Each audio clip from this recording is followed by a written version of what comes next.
Doamne, Tată Ceresc, Tată a tot și a toate, Creatorule,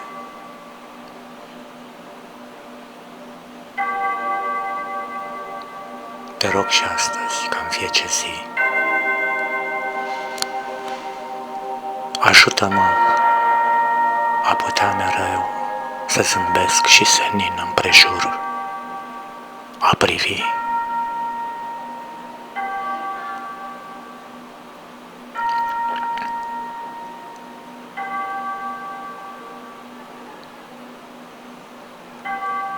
Învață-mă cum să gândesc,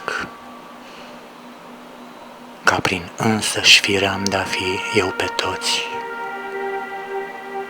la fel să iubesc, Doamne, Tată Ceresc.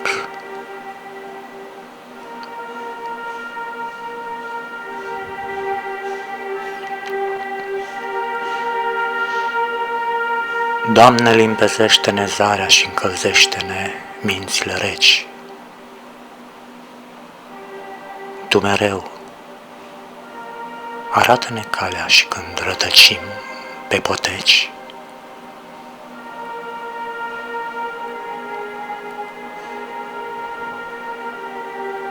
Luminează-ne iarăși cărarea.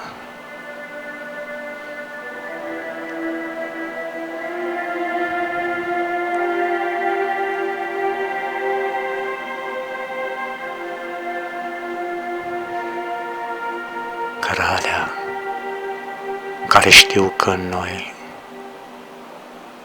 ți-o petreci.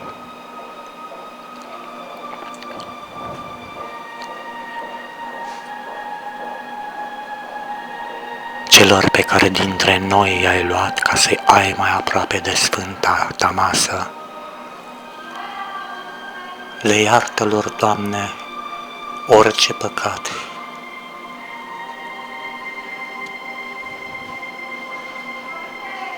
Și dă-le și număr la casă,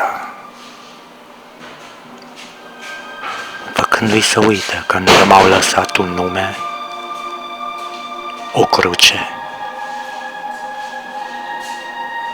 și că pământul îi apasă. Mă rog ție, Doamne, cu capul plecat, cu lumina-ți le arde orice vină rămasă. Dă-le aripa de înger curat și aprinde-le cât o stea pe de-acum noua lor casă. Și nouă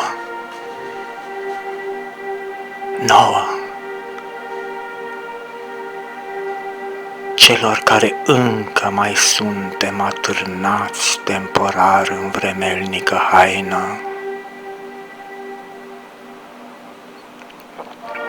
ajută-ne, Doamne, a putea să înțelegem că întreg universul ne încape într-o singură lacrimă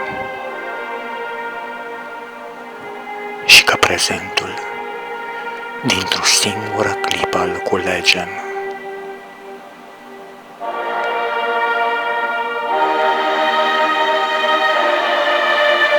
Din scurgerea infinitului spre tecut,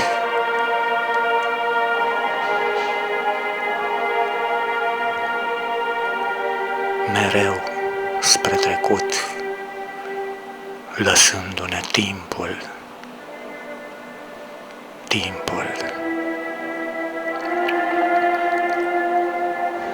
a putea să-l percepem. Însă clipa